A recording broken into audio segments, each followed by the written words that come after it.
বাঁচাও দেশ সবার আগে বাংলাদেশ শীর্ষক গণসমাবেশের সবশেষ পরিস্থিতি নিয়ে জানাতে চাঁপাইনবাবগঞ্জ সরকারি কলেজ মাঠ থেকে যুক্ত হচ্ছেন আমাদের সহকর্মী সাইফুল রিপন। আমি সাইফুল রিপনের সাথে যুক্ত হচ্ছি। সাইফুল, সমাবেশে সবার উপস্থিতি কেমন দেখছেন, কি বলছেন আয়োজক এবং নেতাকর্মীরা?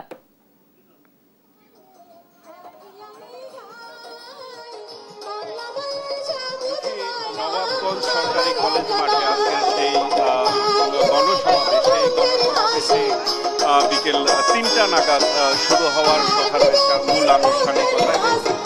এই পর্বে কিন্তু ইতিমধ্যেই প্রথমার্ধের আনুষ্ঠানিকতা শুরু হয়েছে এবং সেখানে সাংস্কৃতিক পরিবেশনা করা হচ্ছে এবং আজকে চলো জি ভাই হারগে পদ্মা বাঁচাই স্লোগানকে ধারণ করে চাঁপাইনবাবগঞ্জ সমন্বয় কমিটির আয়োজনে আজকের এই গণসমাবেশটি আয়োজন করা হয়েছে নবাবগঞ্জ সরকারি কলেজ মাঠে। এবং মূলত আজকের যেই দাবিতে এই গণসমাবেশের আয়োজন করা হয়েছে, পদ্মা নদীর যেই পানির ন্যায্য হিস্সা, সেই ন্যায্য হিস্সা ভারতের কাছ থেকে আদায়ের দাবি জোরালো করতেই কিন্তু আজকের এই গণসমাবেশের আয়োজন করা হয়েছে। পাশাপাশি আগামী জাতীয় নির্বাচনকে কেন্দ্র করে ইতিমধ্যেই এই জেলাটির ৩টি আসনে বিএনপির মনোনয়ন কিন্তু চূড়ান্ত করা হয়েছে। দলের পক্ষ থেকে মনোনয়ন প্রত্যাশীদের সবুজ সংকেত দেওয়া হয়েছে এবং এই যে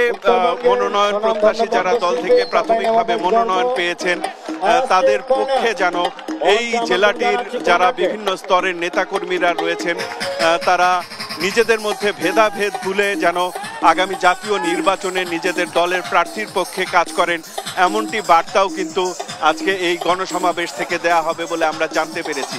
এবং ইতিমধ্যেই কিন্তু গণসমাবেশে অংশ নেওয়ার জন্য বিএনপি মহাসচিব মির্জা ফখরুল ইসলাম আলমগীর আজকের এই চাঁপাইনবাবগঞ্জে এসেছেন এবং এসে কিন্তু তিনি ইতিমধ্যেই মহানন্দা রাবার ড্যাম পরিদর্শন করেছেন এবং তিনি যেটি বলেছেন যে জনগণের ভোটে সরকার পরিচালনার দায়িত্ব পেলে বিএনপি এই ভারত থেকে পানির যে ন্যায্য হিস্সা, সেই ন্যায্য হিস্সার দাবি আদায় করতে যে এটিকে অগ্রাধিকার ভিত্তিতে গুরুত্ব দেবে, এমনটি কিন্তু বিএনপি মহাসচিব মির্জা ফখরুল ইসলাম জানিয়েছেন। এবং এরপরেও দলের নেতাকর্মীদের প্রতি নতুন কোনো বার্তা দেয় কিনা সেটির জন্য মহাসচিবের প্রধান অতিথির বক্তব্যের জন্য অপেক্ষা করতে হবে। জুথি।